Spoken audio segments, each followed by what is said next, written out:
Hey guys, what's up? Sectatron here from OneHive Gazette, here with my next video, and this is the war against WHF2. Great clan, one of the better on the war scene, and it sure came down to it. 87-87, we won on the percentage.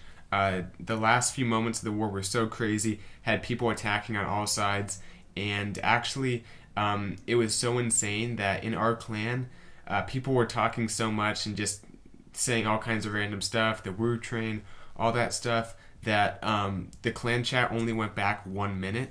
So you guys know how you can go back and see maybe like an hour or two back in the clan chat if you scroll up. Well, ours only went back 1 minute. That's how crazy. I should have screenshotted it, but I didn't. But anyway, it was insane. So great war. We definitely had a lot of fun. Good job to both clans. Taking a quick look at the bases. Same thing for both clans. All the 10s 3-starred. And all the 9s 3-starred, obviously, and then all the 11s 2-starred. So kind of the standard thing you see in these wars. And one quick comment as I go through the bases. I mentioned this kind of in my last video about most town hall levels being balanced for the most part. And a lot of people were saying, you know, maybe 9 and 10 are somewhat balanced, especially 10. But mainly people were saying town hall 11 is not balanced. And I want to kind of address that briefly because I haven't really clarified my opinion quite enough. I don't think Town Hall 11 is balanced as far as attacking Town Hall 10s, but dip attacks are never meant to be balanced. A Town Hall 10 attacking a Town Hall 9 is obviously not balanced either. So a Town Hall 11 attacking a Town Hall 10 is definitely going to be overpowered, and you know, miners or bowlers or whatever can 3-star it pretty easily. The thing is though, at this point in the game, Town Hall 11 attacks are being used mainly for dip attacks on the Town Hall 10s, at least in these kind of weighted wars where you have a variety of these top 3 Town Hall levels. And the reason for that is because the Town Hall 10s are not quite capable of 3-starring the enemy Town Hall 10s, all of them. So you're going to have, especially the top like 3 or 4 Town Hall 10s that aren't going to be 3-starred by your own Town Hall 10s. And because of that, it requires most of the Town Hall 11s to dip down and 3-star those Town Hall 10 bases. And because of that, they're not attacking the other Town Hall 11s as much.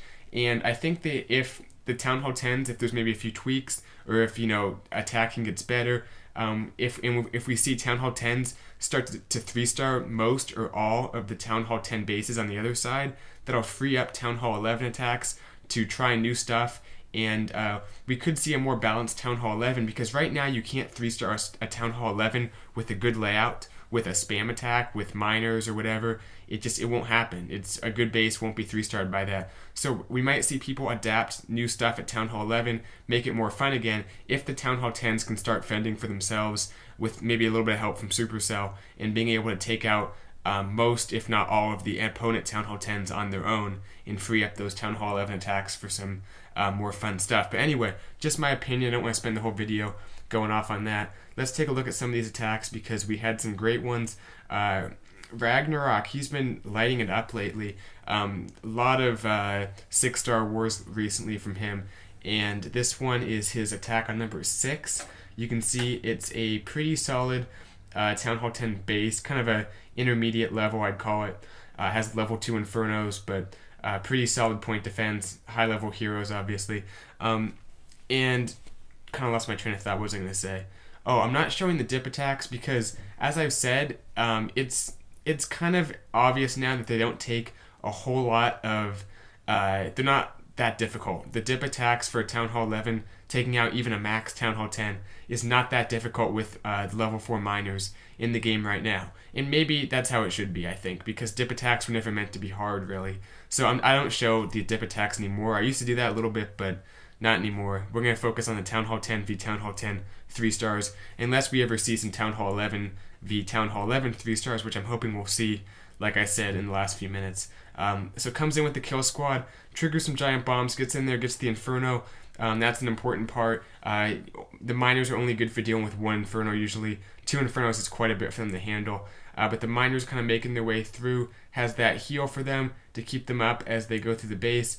The Queen is getting targeted by that Inferno, but that's pretty much it right now. So she's going to sit back, and I think she's actually going to get that Inferno Tower taken out.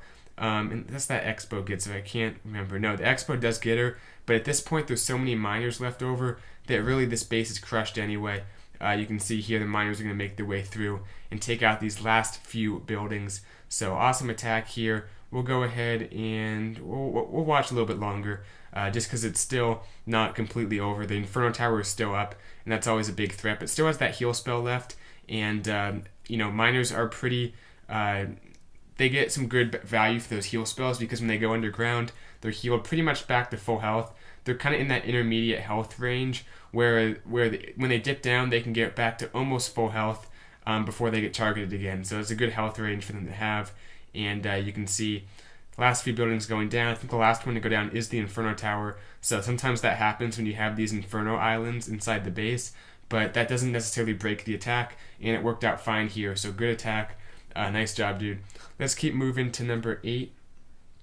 Looking at Thor, and he's bringing some miners as well, but kind of a Valk part of the attack. We saw Ragnarok use, I think, some bowlers in this kill squad, but we're seeing people do all kinds of like hybrid type attacks. Some of them using miners, some of them not. But people are really mixing stuff up at Town Hall 10, which is awesome to see. And Thor coming in with kind of a kill squad, has the golem, the wizards creating the funnel, had that baby dragon. Just going to wall breaker in. Nice big compartment that his troops can kind of just walk down this little intermediate section of the base and get some pretty good value. There's no walls really impeding them. And you can see he doesn't bring a jump spell, but that's just fine. The queen can snipe some of those Inferno Towers, even if the Valks and the king and everything else can't. So that works out just fine. As the kill squad's going in, he goes ahead and sends the miners in. You can see they're making their way through, kind of backing up the kill squad. And I think I missed that. The queen actually was not inside the kill squad for whatever reason. I don't know if he forgot to drop her or what. But yeah, she actually wasn't inside the kill squad. I do watch these attacks beforehand, but I do it ×4, so sometimes I miss little things like this. So yeah, the miners got the job done on that first Inferno Tower, has the heal for them, which is good because they just faced a lot of giant bombs. The Lava Hound is not going to be an issue in the CC, and maybe, yeah, this is a cleanup attack, so I guess the idea was to leave the queen out of the kill squad so the Lava Hound won't be an issue for her, and just let her kind of walk around the base and help the miners out that way, and let the miners kind of deal with the Inferno Towers, because they are only level 1 and level 2, which isn't that big of a threat. But that being said, he doesn't have any heals left, has a big group of miners, but the Lava Hound is still up, and the queen might lock on to that. Still, though, this Town Hall 9-point defense really doesn't do a whole lot against miners, because you need that high level, and especially the Wizard Towers. Having the Wizard Towers upgraded to Town Hall 10 level also helps a lot, because that splash damage is pretty important. So the queen goes down right there, but at this point the miners have this base under control, and they'll get in there, they'll get that Inferno. Seems like the Infernos are some of the last buildings to go down for whatever reason. I guess because they're, in that island separated from so many buildings in most of these bases. That's why they're kind of the last building to go down. But I think the fact that we see 3 stars where the Inferno is one of the second to last or the last building to go down shows that the Inferno is not quite as deadly as it might be to bowlers or Valks or something like that. So the miners are kind of special in that way at Town Hall 10. So that will do it for our Town Hall 10 attacks, but we have some great Town Hall 9 attacks to look at. Some nice variety in this recap. We have 007 taking on this base number 9 here, and he's bringing a Zap Quake. La Luna attack has the 4 Lava Hounds, so basically it's the same as a Penta, except he's dropping 1 Lava Hound for 6 balloons, just because that 1 air defense is going to go down, so he doesn't need all that tanking. The Queen's going to go down pretty easily to his King, and I can't remember if this was a cleanup or not. I don't think I looked, but if so, he got some great value because the Teslas were right by that Town Hall, so got some amazing value from the King. The King also got like 3 Teslas. The Queen's going to go down to these balloons, but that doesn't matter because the balloons can't hurt any of his air troops, so they will just sit there for the rest of the attack. Comes in with the Lava Hounds, though. You can see they're doing some awesome tanking. That first Lava Hound busts right there, but the balloons are already on it, has the hastes for them. And the hastes are good when you have so many balloons like this, because you don't need that damage buff. You just need them to speed up a little bit, and the hastes are great for that. So you can see they're cutting across the middle of the base, which is always good to see. Nice and spread out too. Has 2 more hastes, a ton of balloons. Still has a Lava Hound, but on the same That being said, he also has some lava pups for cleanup, and I like how he doesn't deploy all his balloons, saves a few of them for cleanup, because you never want to get all your troops clumped up, especially when you're kind of low on cleanup, which you tend to be on these Laloon type attacks. But he does have quite a few lava pups up either way, and I think he'll drop these balloons in. Maybe he doesn't. We'll fast forward. Yeah, there go the balloons, dropping them in, and has 2 swag haste spells. So awesome attack to 007. I'm not sure if you needed to use those there, if that was just to swag them. Excuse me. We're going to take a look at 2 more. Number 14 here. We're looking at, this is Shrek, and he's bringing an HGHB attack. And I know people have been saying in the comments this is like a boring attack. I don't really see it. Maybe the giants aren't that exciting. There were some HBHP attacks, but I didn't want to show too many of those because you saw them in the last video or 2 videos ago. And I think I'll put out a tutorial pretty soon on that, so stay tuned for that. But in this recap, I want to focus on some other attack strategies, have a little bit of diversity in this recap.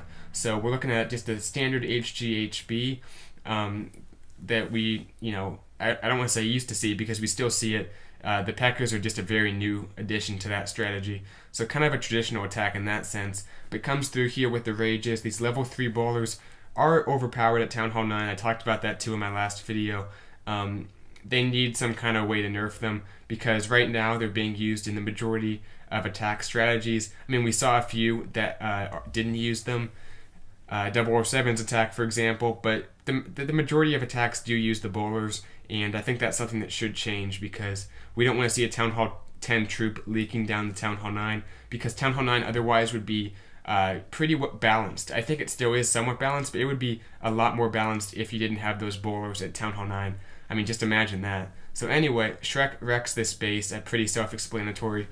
Didn't bring the jump or anything, but that was just fine. His troops were directed right to the middle of the base and had the hogs for the rest of it. So crushed this base. You can see how many troops he has left up. A lot of giants, especially in that little group of giants that are all hitting that wall right there. So anyway, one more attack to look at. Nice one to Shrek, though. And then we'll wrap this thing up. All right, number 16. Where are we? Nate coming in on 16, and he's bringing a kind of a hybrid attack. This one also utilizes bowlers. It's the opening. We've seen this before on the channel in a base destruction video. It's the opening of a HGHB attack, except instead of having the hogs, you bring like 1 or 2 lava hounds and a group of balloons just for an isolated section of the base. So at Town Hall 9, what we're seeing more and more is people bring a different thing for each section of the base, just kind of what it calls for, and splitting the attack up like that. So the initial entry is going to be with these bowlers. Doesn't come in at the queen compartment, which you see a lot of the time. And one thing I'm wondering is if the queen is going to move back to the middle of the base. I'm not sure about that still. With HGHB and how popular it is, if the queen in the middle of the base could mess that up or something, probably wouldn't have much of an effect, but I'm just kind of curious. Something I just thought of just now. But anyway, comes to the middle of this base very quickly, has the rages, everything's just flying through the base at this point, and the healers are keeping the troops up. Only has 1 healer left, but it is under rage. So you can see at this point, the lava hounds coming in just for that isolated section of the base. Only like 3 or 4 defenses really.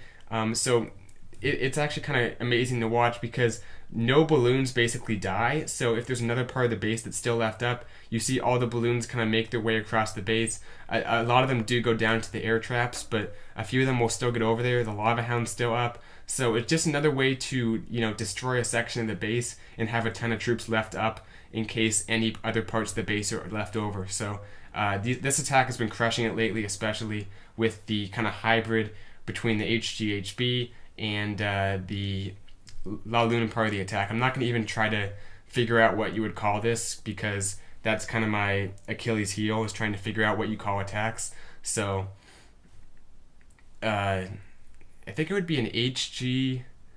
You have giants, right? Yeah, HG. HG. Now I'm doing it. HG La B or something, Lalo B, something crazy like that. So I'll get back to you guys in the next video on how you call this attack. Maybe let me know in the comments below. I'm interested to know, in all seriousness. So anyway, thanks for watching this recap. Hope you guys enjoyed the war. Definitely was a ton of fun for us in Genesis. Great attacks are still coming out, so I'm going to be continuing to show you guys those in the future. Also probably plan on doing a few base building type videos, some defensive stuff for you guys too, to defend against all these new attacks. That's important to keep up as well. So anyway, you'll see more on the channel throughout the week, and until next time, I'll see you guys later. Bye, Sectatron out.